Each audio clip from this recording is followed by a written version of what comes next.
For the next few weeks, I'm going to attempt to cycle across the entire country of Thailand. How about that, guys? I am not a cyclist and I am not super fit, so this should be quite the challenge. But since I love Thailand and I love to have adventures, I thought, why the hell not? Life's too short not to try new things, eh? Enjoy the series, everyone. Subscribe to the channel so you never miss an episode. And let's begin.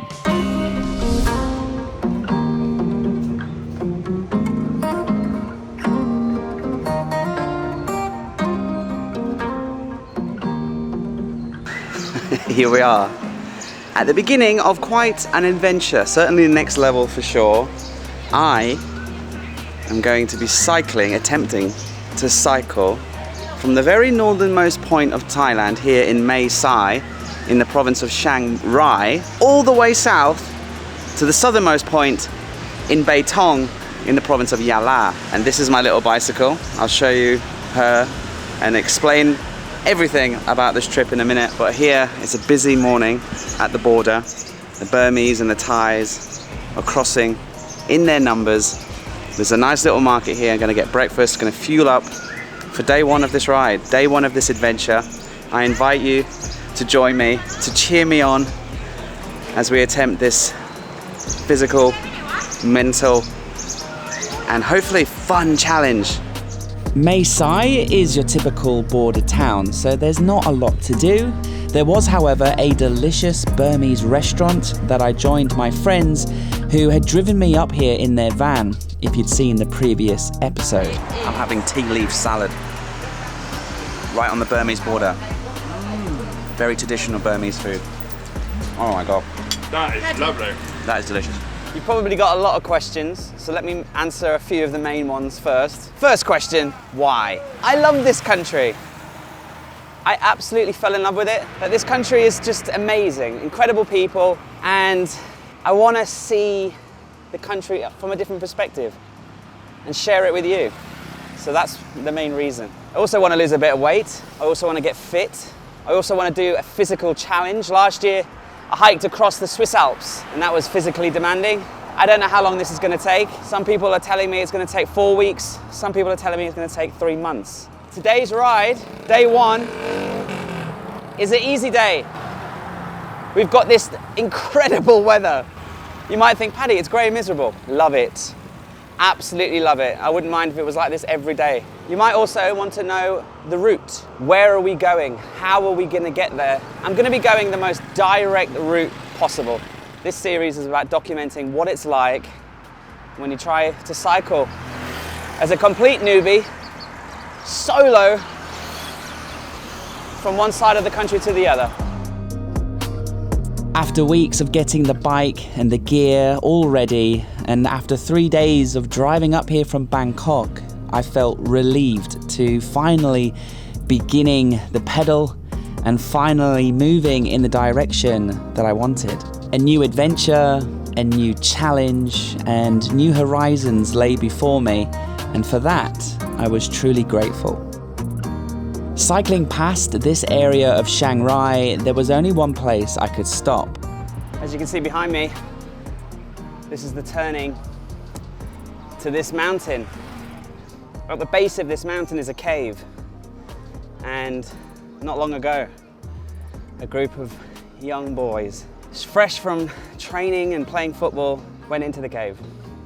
They parked their bicycles up and they went to explore. And well, the rest of the story, everybody knows.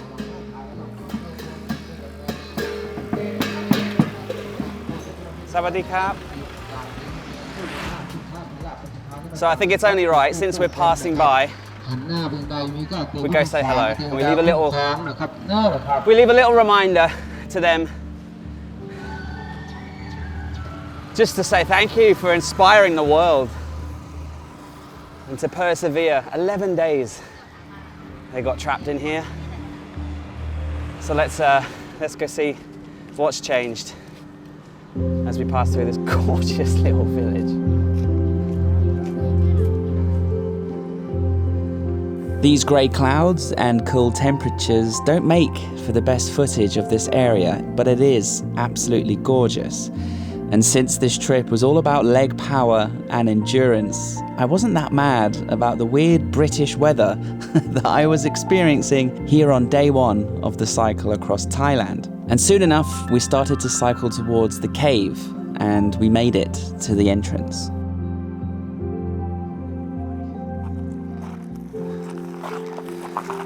I found a very quick immediate pro about the bicycle. I just got waved in, so I didn't have to park my motorcycle up, wait at the gate, wait for the shuttle and pay a tip or entrance fee. They just waved me in.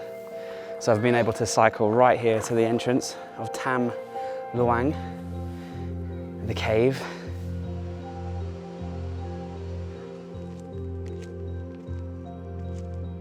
The cave entrance has pictures taken during the rescue, and they have this outdoor museum that showcases some of the relics left over from the rescue itself.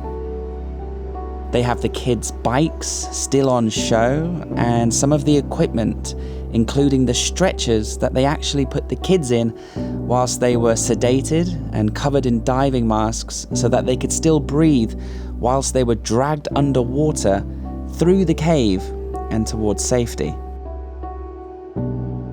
Seeing all of the equipment and the bikes was a little bit eerie and also a little bit emotional. To think that this cave played host to one of humanity's most incredible rescue stories in our history. So when we came here last, nearly 2 years ago, this is as far as you could go.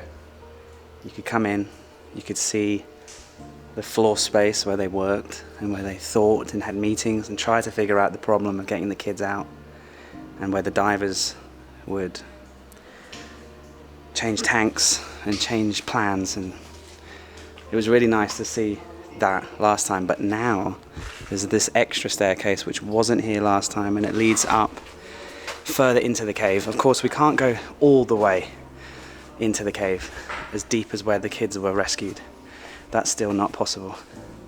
But this is cool now. We can actually go much further in, which is nice.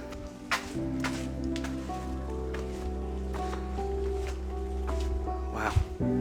They've actually left the piping as well, which they were using to try and pump the water out. And then they realized, they wouldn't be able to just pump out all the water in time. I don't think they realized they would be looking for them for 11 days. Can you imagine 11 days, no food, no water, no sunlight? Jeez.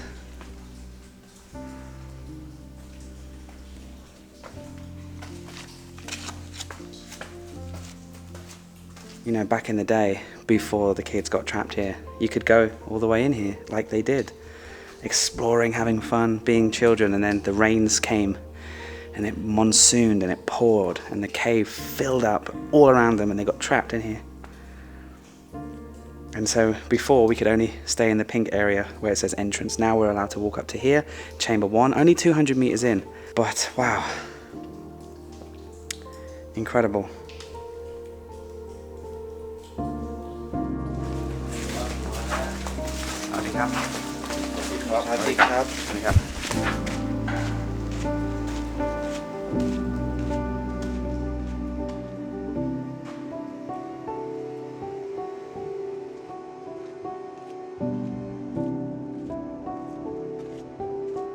Okay, that was a lovely point of interest. I'm glad I got to share that again with you, and I'm glad we got to see the new chamber. I know another burning question that you have is the bike, the setup. What is it? Especially if you're a cyclist, which I'm not. I am not a cyclist, guys. This is the first time I've ever cycled for more than an hour. I just thought, let's just jump straight into the deep end and let's get a touring bike and get a little bit of equipment. So I'll give you a proper review of the bike, where I bought it, how much I paid for it, maybe in a week. Let me have a week on the bike, let me really get to know it. Let me really feel it out, and then I'll share more details about the bike. So far so good, but it could be absolutely rubbish. And I don't want to sort of embarrass myself too much right now by saying, oh, this is the best bike in the world. It's not the best bike in the world. I'm hoping it will get me to where I need to go. In terms of other stuff, I've got my little speaker so I can listen to tunes when times get hard and I need a bit of motivation. Otherwise, I'm just gonna really listen out for the cars and the sound of Thailand passing me by.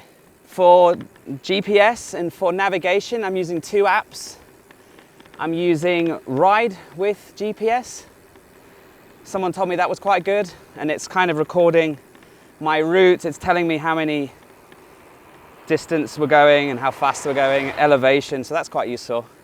So at the end of the day, and as I show you our progress on the map, there'll be data on the screen so you can see how far we've gone and how far we've yet to go, etc.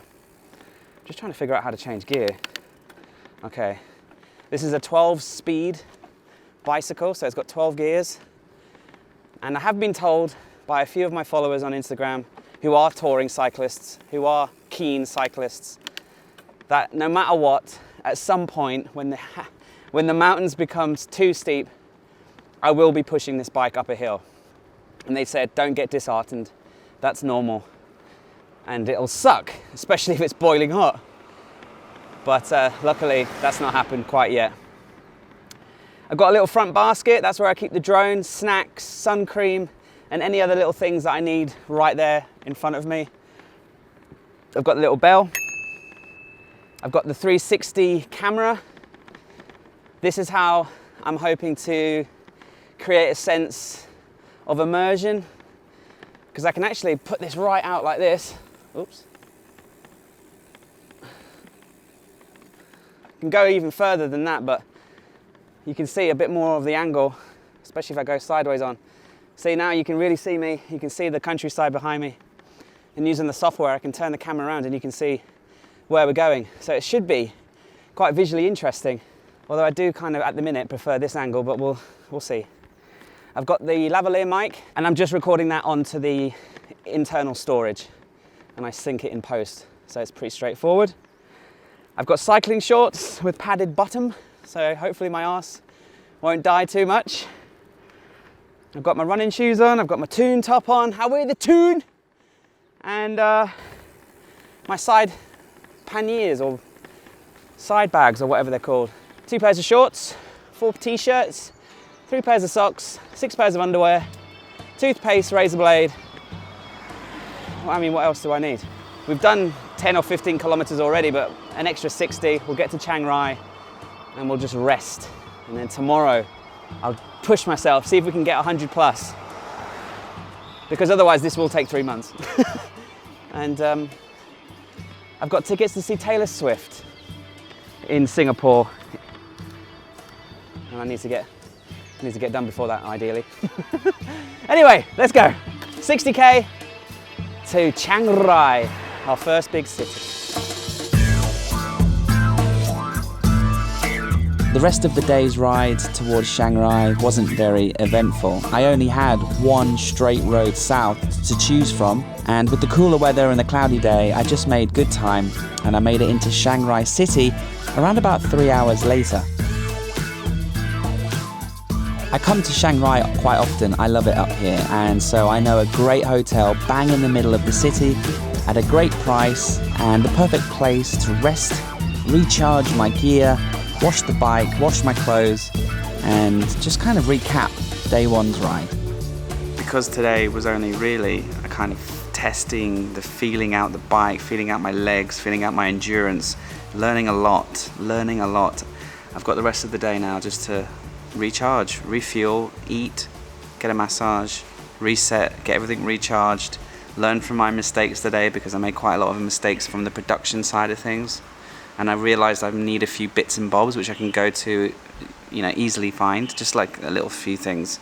Like I need a sponge so I can wipe down the bike because it's quite dirty. I need a towel so I can wipe down myself when I'm sweating. And a few other little bits and bobs. But that was day one.